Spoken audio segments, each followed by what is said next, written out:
and rifles and stuff that we can use for our self-defense, we have different kinds of punches. One is just a regular straight punch. You always want to hit with these two. You close your fist, wrap your thumb around your fingers, and the two knuckles, the first two knuckles on your hand next to the thumb are the ones you hit with. If you hit with these last two, which a lot of people will curve their punch and they'll do a hook punch and then they'll hit somebody in the jaw or in the chin, and that's a really hard bone. And then these bones right here in your hand can fracture.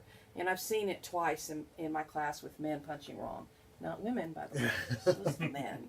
Women are more careful with their hands, I think. But this is just a straight punch. I'm glad about that. All right. It's a straight punch. Same thing with an uppercut. You still want to use these two knuckles here. You come up. The uppercut can also be used on the ribs or the solar plexus or even the groin, depending on how low you want to go. A hammer fist punch, I think I've talked about this before, is the bottom of your hand, the soft part. And a general rule is something soft on something hard or something hard on something soft. So this is a pretty good technique to use on something hard like a jaw. I like hitting this area right here or the temple.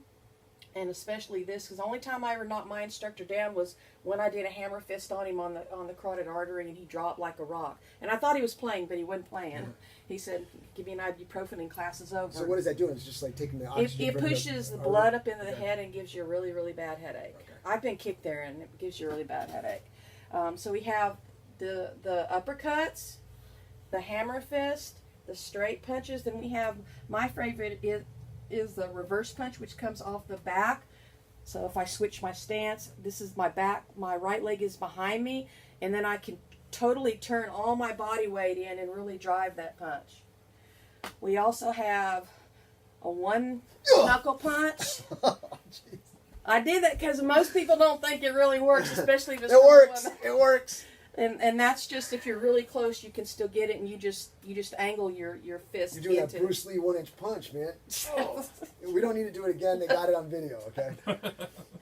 Well, I'm just saying, women, people sometimes don't think the things that I can use work, but so we have that small punch. We also have three more punches. There's a 4-knuckle punch, which I would use on the throat, or on the ribs or the solar plexus, or maybe even in the groin, but mine would mostly be here because, see, he doesn't have very much, so if I try to punch him here, my fist's really not going to work, and if I don't remember to turn my fist, and even that's, for me, I have a small hand, but that's still wide, but once I do this, it makes it more narrow, and these are still very hard on something very soft. Yeah.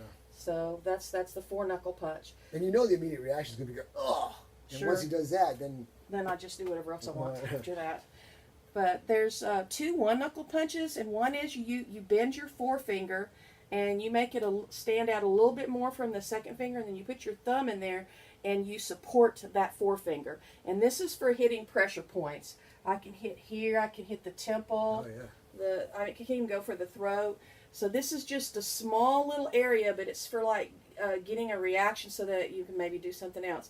The other one is you use the middle finger, and then all these fingers come in here, and it's almost like the 1-knuckle punch. I can feel that right there. It'll really dig in. It's a little bit stands out a little bit more than the 4-knuckle punch.